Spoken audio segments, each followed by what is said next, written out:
The ideal is that this is eventually transparent to people and they can understand when they're going to a hospital which one serves people that are like them, whether that is in the type of birth that you want or things that matter to you or your race and ethnicity. I mean, as we talk to people about all parts of the healthcare system, the idea of having information where you can be an informed consumer sounds so lovely and so far from the truth.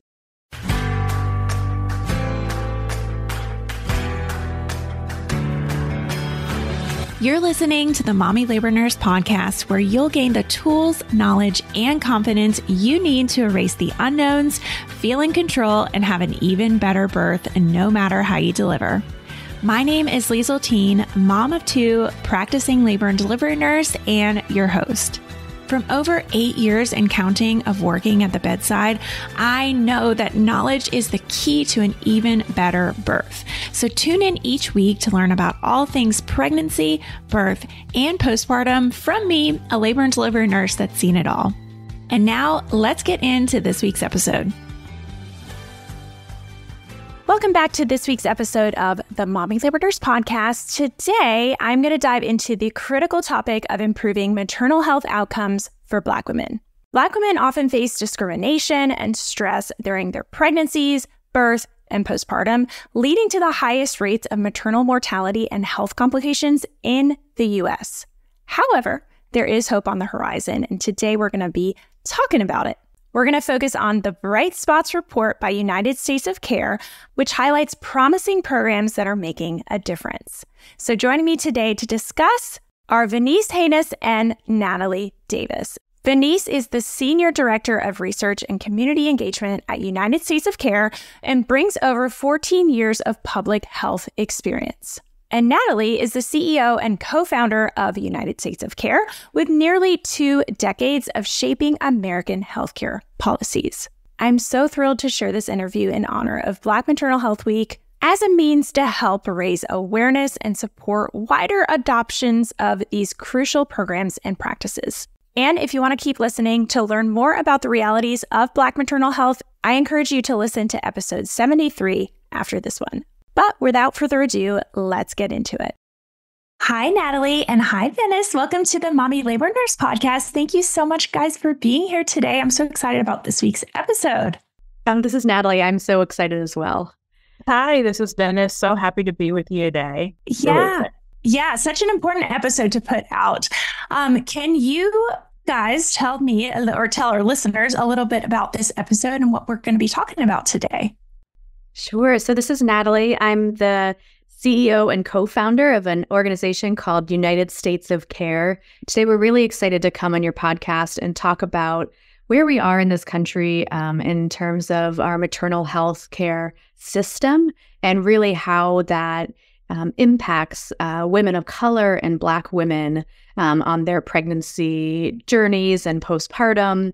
And really excited to, lift up, really find it important to lift up the lived experiences of people as they go through the healthcare system as they're pregnant, as well as where it's failing people, but also a lot of bright spots on where we're seeing a real change in the delivery of healthcare in order to meet the needs of women. Yeah.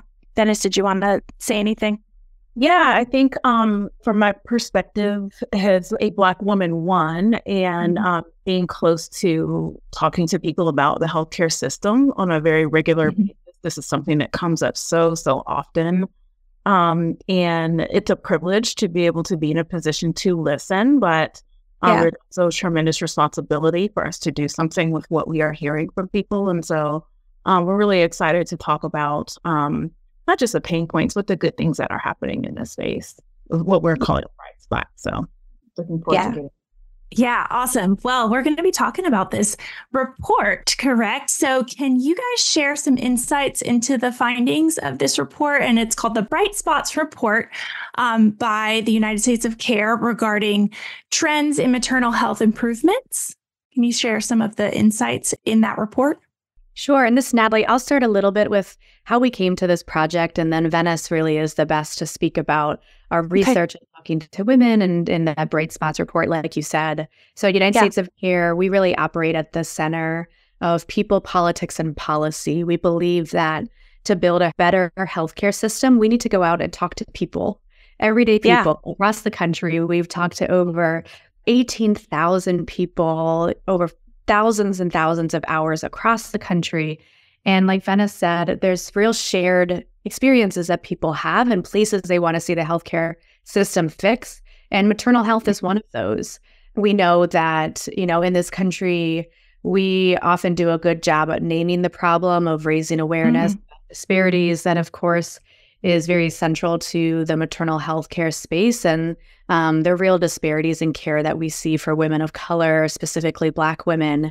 And so we started out and went out and talked to people, talked to especially Black women across the country of what they've experienced in the healthcare system, what's working, what's not, what would they fix? And then, like Venice said, the bright spots and where we see the healthcare system reacting and building that healthcare experience for pregnant women that they want. And so, Venice, maybe I'll hand it to you and you can talk a little bit about what we heard from the women that we talked to. And then, like you said, what's in our latest report on the bright spots. Yeah. So, how we approached this work initially was thinking about a journey that a woman or pregnant person goes through. And oftentimes when we talk about pregnancy, we kind of truncated to that 40 weeks that we know from being pregnant to childbirth, and that's it. But we wanted to take a step back and look at a bit more of a holistic view of what happens from preconception, right, before you even get pregnant, all the way to a year plus 4 weeks postpartum, because it just doesn't end there. And so our approach to listening to people in this space was to make sure that we covered all of that and understood where the gaps were, right? Where were women, particularly Black women, falling through the cracks? What was some of the pain points in terms of how they were entering into this space with a sometimes tumultuous relationship with the healthcare system, writ large? But we wanted to make sure that how we were talking about this journey was not in the doom and gloom frame solely.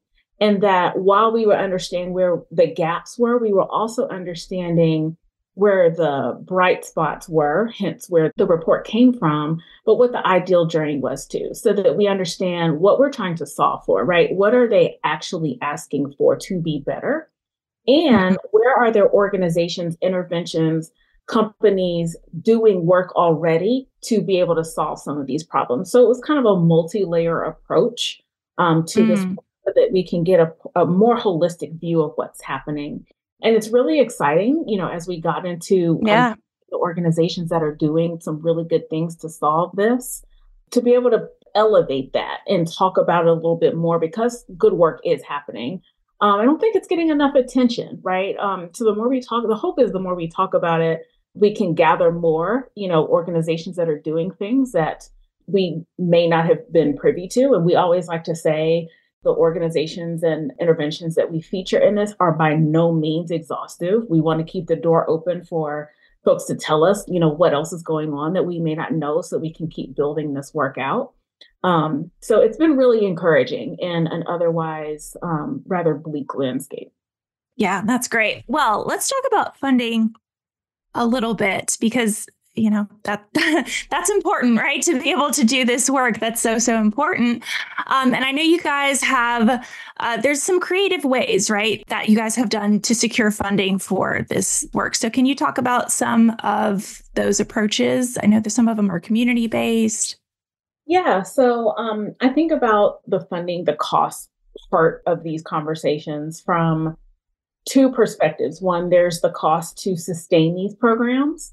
And then there's the cost that is incurred by the women that are on the receiving end of these programs. Okay. And it comes up in both areas of our listening, which is probably why I'm thinking about this in two ways. Because the things that are working, of course, need funding to be sustainable. And for CBOs in particular, that is particularly challenging, right? Especially if you're in a situation where you're giving direct services. You often have to parse your time with trying to get the dollars in to keep the resources going. And it's often in service of providing a service that women or birthing people could not otherwise afford on their own. Think about doulas in particular. And that comes up quite a bit in our listing in a wide variety of perspectives. Some women don't know what doulas or midwives are. Once they do find out what they are and what they purpose to do, the first immediate question is, how are they going to afford it? How are they going to pay for it? Yeah. Then we go to opportunities in the bright spots that we've uncovered where employers like Walmart or CVS, for example, have created a benefit for their employees to cover doula services up to a certain amount. So when we have examples like that, we want to elevate it because, I mean, cost is a thing across the board when it comes to healthcare. When you're talking about having a baby, layer that on too. It's a life event that happens all the time. But so much anxiety is rooted in how they're going to pay for something. Yeah, that is very true. To having a joyful, safe, positive pregnancy. So when we talk about dollars, that's a lot of different ways that it's showing up. And there's a lot of different interventions and solutions out there that we highlight in our Bright Spots report that are speaking to solving some of those and filling in some of those gaps. And I think what's great about the two examples that Venice just gave of the two employers who offer financial support for their employees, something that we, like Venice said so clearly, whenever we talk to people, we don't just work on maternal health as an organization. We work on a lot of different issues in the healthcare system. And it doesn't matter what you talk to people first about as we go and talk to people across the country. If you talk about maternal health, mental health, getting cancer, the first thing people talk about is their cost, right? Like it's so expensive and people have to share the burden or shoulder the burden of this. When we come then specifically to pregnancy, and I've had 4 kids, the cost is different every single time. And the labor and delivery, you never know what it's going to cost when you come out. And on top of that, it's a really, at times, scary and lonely experience. You don't have the information you need, perhaps. You don't know what's going to happen. There's sometimes no way of knowing. Nature just kind of, takes over. But this idea that employers are recognizing the cost barrier that we talked about, as well as this need for women to feel supported during pregnancy and labor and delivery, it's really remarkable to see, states thinking about supporting doulas, to think about insurers adding this into their benefits, and for employers to add this as to their employees, I think is a great, as Venice said, bright spot in how we're tackling real needs of people. Yeah, totally. I'm going to go to number 4 about the doula question. I know you kind of touched a little bit on it already, Venice, but I think it's important to kind of go into a little bit more detail. So can you share, I know we've talked about it a little bit already, but can you share with our listeners a little bit about why doula services are so, critically part of this conversation? And kind of I know we talk about doula, we're big doula fans here at Mommy Labor Nurse, but so we know that why doulas are so important, but can you just reiterate the role that doulas play in maternal health outcomes? Yes, they play a huge role. I mean, there's countless, studies that have shown that the outcomes for pregnancy are tremendously better when doulas are involved. And for those that don't know, there are doulas that cover all different parts of the pregnancy journey. There are, right? There's childbirth doulas, there's pregnancy doulas, there's community-based doulas, lactation support doulas, grief doulas. I could go down the line, which is really awesome. And I really will say that they're having a moment right now. And it's fantastic. They are finally getting the recognition that they deserve. While it's not the end all be all, and there's a lot more systemic level change that needs to happen, they really are stepping up and filling in the gap for where the healthcare system is not meeting the need. And we hear it all the time.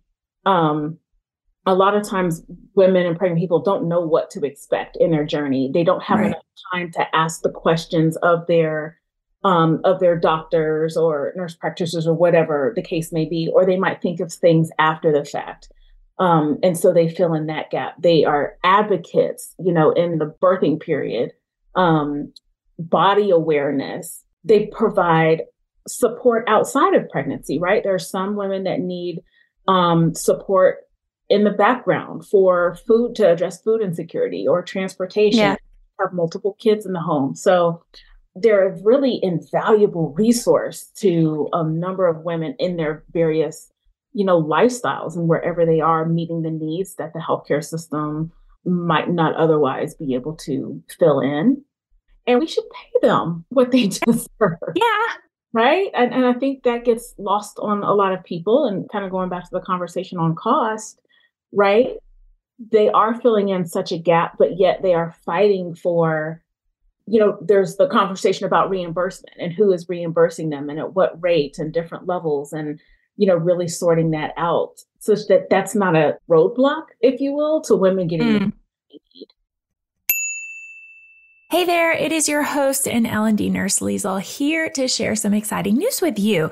Are you ready to take your birth education to the next level and make a difference in the lives of other moms-to-be?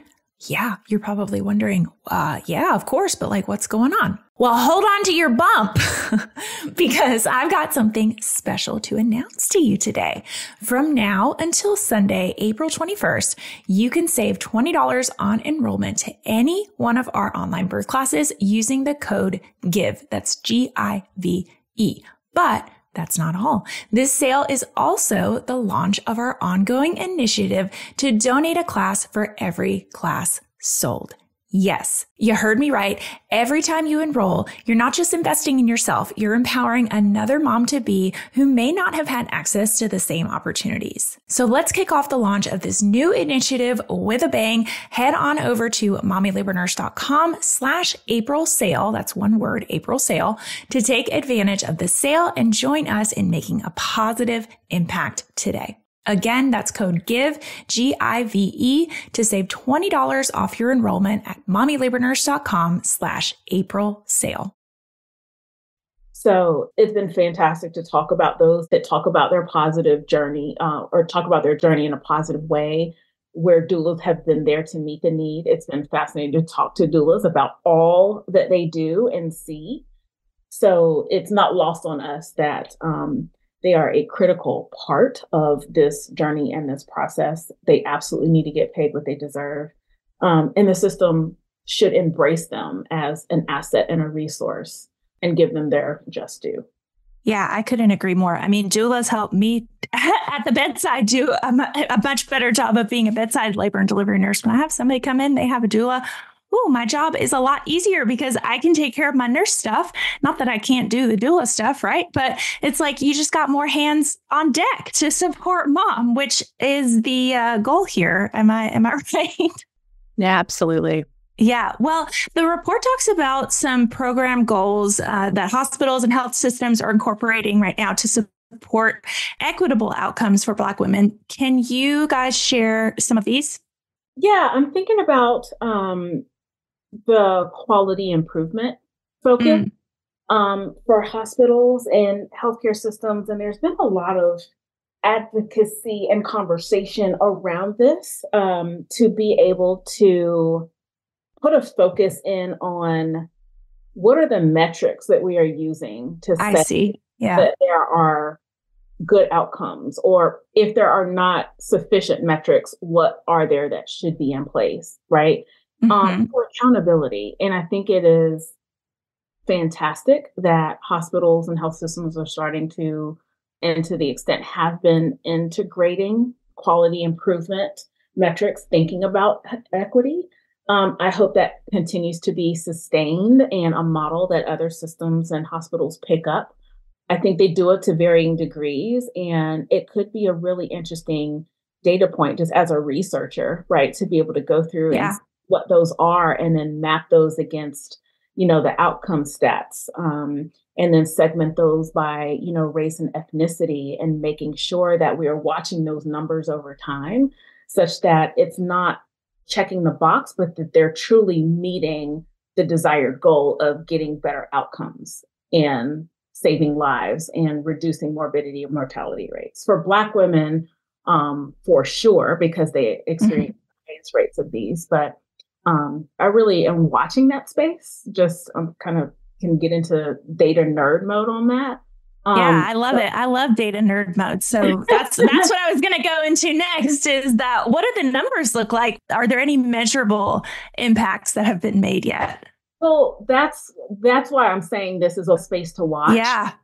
Yeah. To be able to answer exactly that. There's a lot of things measured in a lot of spaces across a lot of different things. And I think, depending on where you're working in this space, that's a lot. Mm-hmm. But the hospital and systems metrics is one to definitely keep an eye on, particularly around certain outcomes. And one thing I will call attention to that I'm particularly interested in is some of the postpartum um, indices, if you will, just because a lot of times once the baby is born and mom goes home, that's kind of it. And then Yeah. we know that more than half of deaths happen in the postpartum period. Mm-hmm. So my question really is to, making sure that those indicators that hospitals are taking up and the quality improvement metrics kind of extend on out to that to make sure that they're capturing that really critical period. And I remember in 2010 when I was having my first kid and really educating myself on how to be, for me, what I wanted was as natural of a birth as possible. I wanted to be in a hospital where I felt safe and supported, that I wouldn't, have a C-section forced upon me unless it was medically an emergency or necessary. And then, of course, it is, exactly what should happen. And so the research I could do then on my own was basically looking at C-section rates of hospitals. And that's kind of how I decided what I felt like was the right hospital for me. But imagine if, the data that you guys are talking about, that when we understand how hospitals are performing, how they are reducing disparities among different populations, the ideal is that this is eventually transparent to people and they can understand when they're going to a hospital which one serves people that are like them, whether that is in the type of birth that you want or things that matter to you or your race and ethnicity. I mean, as we talk to people about all parts of the healthcare system, the idea of having information where you can be an informed consumer sounds so lovely and so far from the truth. But what Venice is talking about, this beginning of data collection and understanding quality, I think the real goal eventually is that people can understand this and decide what is right for, their bodies and the kind of experience and outcomes that they're looking for. Yeah, totally. Well, we touched a little bit on postpartum, and I want to talk a little bit more about the mental health piece of all of this. Not that women can't have mental health issues during pregnancy, of course, but oftentimes mental health issues come out in postpartum, for the majority of moms. So can you speak to that mental health piece and all of this and maybe share some bright spots of how that's being addressed? Yeah, I can't tell you how many times we have heard the call for mental health support. That tends to be the most difficult thing that women and birthing people are grappling with from those that we talk to. And I mean, I hear them and it ranges, to be honest, right? We hear from women that have support at home. They might have their mother come in. They might have families that think about influence of culture. It comes to that, which plays a big role depending on who you're talking to. But at the end of the day, there's still a space that they are asking for and needing and wanting more support from. And we talk a lot about the resources that are out there. Like that's often coupled with, where do I go? Who do I talk to? At that point, it's all about the baby and, transitioning into caring for new baby if they have other children in the home. And it gets all consuming, but then they kind of get forgotten in that space. So some of the things that we talk about with that is finding a place to go to get the information they need. I think about nurse family partnerships, My Birth Matters, at Black Mamas Glowing, where they have peer support groups to talk through a lot of the full spectrum, but they include postpartum information, right? What to expect. And we hear that a lot. Like they don't know what to expect, especially if they're a new mom, a first time mom, that are really trying to meet the need and go in and elevate that a bit more and be more readily available to women in that space. We've heard a lot from women. I think, where were we, in South Carolina, that they just appreciated the space and time to talk with other moms and share. And sometimes we think it has to be this big intervention, but sometimes it's not. Sometimes it's just creating space for them to disconnect from their lives, to come and sit in the space, talk out, what they're going through. And then they realize, oh my gosh, it's not just me. I don't feel so alone. Someone else, is experiencing this. And that's enriching, for them. And that exchange of information can subsequently happen for, oh, did you know that this was available, that this resource is here? Yeah.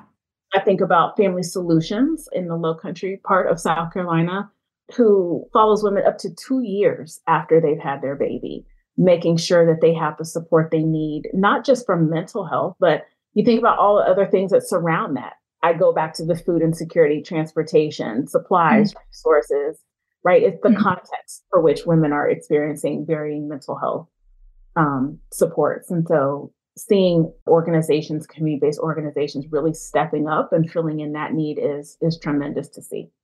Yeah, I remember, and this is Natalie, hearing often from women, but a term that I kind of felt after I had babies, which is like, you're the candy wrapper and the candy's born and the wrapper's talk. Yes, I love that. Yeah. Right. And I think, and especially when it comes to mental health, whether that is anxiety, whether that's loneliness, whether that's actual depression, and, whatever that spectrum is. And we often do, I think, a disservice of, well, if you don't have postpartum depression, everything's fine. I think we hear constantly from women the sheer loneliness of after you have the baby, or, worrying that you're doing the wrong thing, you're sleep deprived, you're trying to nurse, or you're trying to bottle feed, you're taking care of other kids or perhaps other family members. And people are like, the baby's out, you're okay. And what Venice is showing, all these usually community-based organizations that sit a little bit outside the healthcare system are really pulling their weight on making sure that people have access to the providers if they need it. Like Venice said, often to just other moms and other people who have been through it, to help put things in perspective, to cry together, to laugh together, to say you're doing a great job, or here's a way you could do it differently. And just, we're kind of taking away that feeling of loneliness and perhaps a little bit of failure, that you don't know what you're doing or how to do it or how to deal with this new human that's come into your life. Yeah. I want to take a second to shout out Ocean Family Center. We talk about access. They created a program where they give 12 free virtual psychotherapy appointments for mothers. And they have had a tremendous reach with that. I think in the last year, they were able to reach about 100 women and families with that support.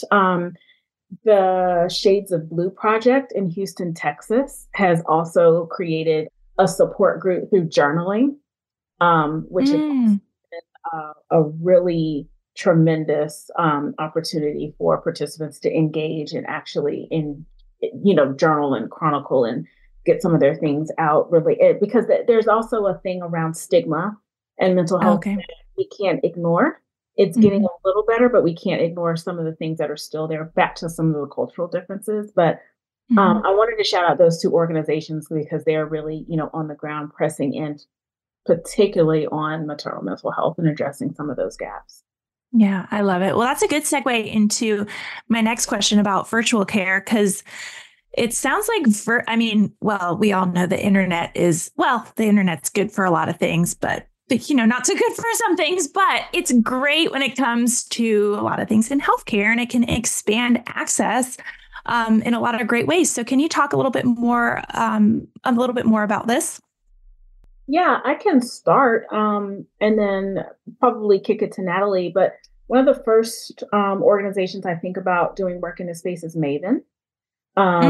They are making sure that there is access virtually and creating the reach through the virtual space, because we know, since COVID, that has burst on the scene quite a bit, which has helped. And I think about in situations where there is a shortage of practitioners in a space, in maternity deserts, in areas where getting mental health support was already challenging, virtual care is a tremendous way to close some of those gaps. All right, the sound of that heartbeat means it's time for this week's segment of Birth It Up Babies. This one says, I gave birth on July 3rd. I went into it wanting to do no medication as long as I could, and your Natural Series course was incredibly helpful, and I used many techniques to get through labor. I ended up getting an epidural at 6 centimeters, but I was okay with that since I felt so proud to have gotten that far. Oh, what a great way to look at it, right? Like, that's all I want. That's all I want is for you guys to go into your births, and maybe things don't go exactly the way you imagined it, but I just want you to feel proud of yourself at the end of it, because it really doesn't matter how you give birth, right? It matters how you feel you gave birth. Does that make sense? Anyways, she said, thank you so much for all of your expertise. Oh, I love these Birth It Up babies. You guys keep sending them in the DMs. We read all of them.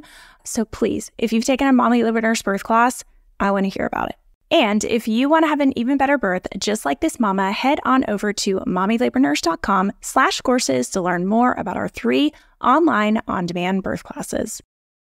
I don't know if you want to say more about the work with Maven, Natalie, and our partnership with them. Yeah, I think it's like Venice said, Maven Clinic is a great virtual kind of clinic for women who are usually offered this support through, employers or health plans where they can seek that care virtually. And like Venice said, we know that a lot of women, whether you're working 50 hours a week at a desk job or cobbling together a couple of part-time jobs, either way, it's really hard to, especially as the pregnancy progresses and appointments become more frequent, it's often hard to make time to go into those prenatal and otherwise appointment. And so we're seeing a real surge of the virtual care programs that's along the physical care that a woman will need. Maven Clinic is a great example of that.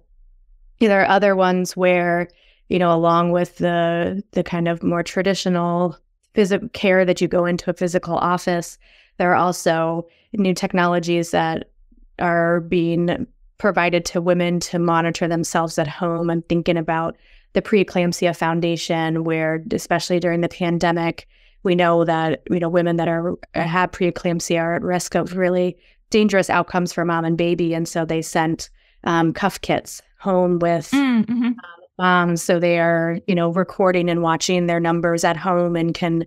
Especially during COVID when people couldn't get into their appointments or get to the hospital, unless it was an emergency. Baby Scripts is another one where there is the remote patient monitoring and other ways to monitor at home to be able to really reduce the kind of disparities that we see or harm that we see with moms, but also improve the engagement that a woman has with the healthcare system during the pregnancy and in the postpartum space. So we see this as a real bright spot of innovation that can sit alongside the in-person care that we know is often needed, but there's also a space for people, for women to be able to get it from their car on a break during a job or from home on the couch after working. Yeah. Gosh, I know. Well, moving on, we've talked a lot about a lot of good things, a lot of bright spots. What are some important things that we still need to work on in improving Black birthing journeys, would you say?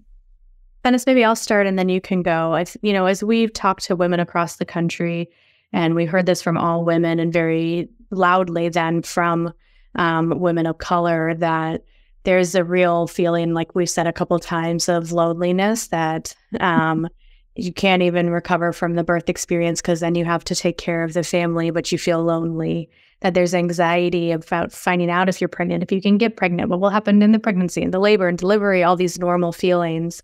And and a feeling of not being able to get the help or the information that they need to be able to make the choices that they want for their family and for their bodies. And so I think, at United States of Care, we take a human-centered design approach to policy, to changing the healthcare system. And I think there's a real need for policymakers, for hospital administrators, for, providers, nurses to kind of take a step back and take a leap of faith that if we go out and listen to the people we serve, we'll come up with different solutions and we'll make them a part of the care that they want to receive. I think about that in terms of especially the postpartum space, where we have a lot of things lined up in this healthcare system for getting pregnant, for being getting the prenatal care, for having the safe and supported labor and delivery. And we often, like we said, forget about women in the postpartum phase. I mean, here in Venice, say the 100 weeks, of that's how we talk about this journey. That is not how we talk about this as a country. And for me, after having kids, man, if I gave myself the permission to realize that a year after birth, I'm still dealing with postpartum aspects of birth, if not longer, whether that's mental health, my body, the needs that I have. I mean, that's really understanding what the journey's like, but we kind of pretend like right after the baby and maybe those 6 weeks and you're ready to go. And so I think there's a real paradigm shift of how do we better support women and families in that postpartum space? And I think it needs to be done, we fully believe, done by going out and talking to women, understanding what do they need? What do families need during that time? Totally. I love the 100 weeks too, by the way. That's like such a crazy, way, because it's true. It's absolutely true. Yeah. I mean, it's like it stops it when you have the baby, but no, it does not. Yeah. Yeah. Venice, what would you say the biggest changes are that we need to see, bright spots you hope to see in a couple of years? Gosh, we've heard so much. And thinking about the 100 weeks journey, it really is a journey, right? And it's rooted in what we call the life course perspective. And so much of what happens in the postpartum period is driven by what happens in all of the weeks prior. And I want to read a quote before I have thoughts. It says, I hadn't heard of postpartum depression. It was my first child, but I experienced postpartum depression really bad. I didn't know. You could go ask for help. I didn't know until my second pregnancy, you could go to your doctor. You can go and tell them this and you can get medicine for it. So I wanted to lead with that to say there's a tremendous opportunity to get more information out to women throughout their journey. But particularly in the postpartum period, but because I think we've been conditioned to think that once you have the baby, that's it and everything stops and it becomes all about new baby, where there really is a lot more support mentally, physically, emotionally, financially. There's a lot of other elements that don't end just because you had your child, right? About women who've experienced loss unexpectedly and needing to meet those needs. And so if we could take a step back and take more of a holistic view that this journey does continue after childbirth, and there's a lot more support that needs to be given overall and be able to meet that need, I think we can catch a lot of things and ensure that women are getting the care they need when and how they need it, because sadly, that's not happening. I'm encouraged by the Bright Spot organizations that have recognized this and are building out programs and initiatives in support to meet those needs. And I hope that these gain traction and that more people start to pay attention and build out resources as necessary so that we can sustain the women that are out there doing awesome things. And just because they have a baby doesn't mean they should be shortchanged. Yeah, and I'm glad Dennis brought up the part about pregnancy loss and people who lose a child, people who have early births and the babies in the NICU. We often don't put them in this pace of postpartum, but they were pregnant and then they weren't. And supporting women and understanding their needs in that very tough time. There are some places where they have good work policy for after you have a baby and they haven't thought of like leave policy, maternity leave policy after they have a baby, but don't necessarily capture that if you've lost a baby at 20 weeks. That they, for me, when I had my first son was in the NICU, the maternity leave didn't allow me to be with him when he got home from the hospital, right? And so I didn't get the bonding full time in belly. I didn't get it in the NICU, and then it wasn't going to happen because I had to go back to work. And thankfully, my employer worked with me. But I think there's a real expansiveness, as Venice was saying, if we look more holistically at postpartum and what women need. It isn't just always the happy moments of 40 weeks and babies at home with mom. Yeah. Yeah. Oh, well, wrapping up, I know I can say this for sure. And I'm sure every listener can say this now that I want to help. Okay. I want to help. This sounds great. I want to help. But what can I do? What can individuals do? What can communities do to help and contribute to this amazing progress that we've already made? We want to help. I'm happy to start. I can talk holistically about, I think there are ways that people can go look at their employer's policy and see if it encompasses these things that we just talked about. An app that we didn't talk about, which is Earth, IRTH, which is like a Yelp type app where people can go and understand the type of experiences that women have birthing in different hospitals. Take a look at the Bright Spots report that Venice and the team put together, which is so amazing. See what's in your community. See what you want to lobby to come to your community. See where you can support if there is an organization in your community that's bringing women together to have, community group conversations about after they have the baby or maybe a lost support system, donate to them. And we started out talking about how hard it is for these local organizations who are doing amazing work to find the funding. There's so much that can be done if they are able to financially continue to do the work that they need. So supporting them, understanding what they need. Looking at what your employer could do differently, what your state legislator should do.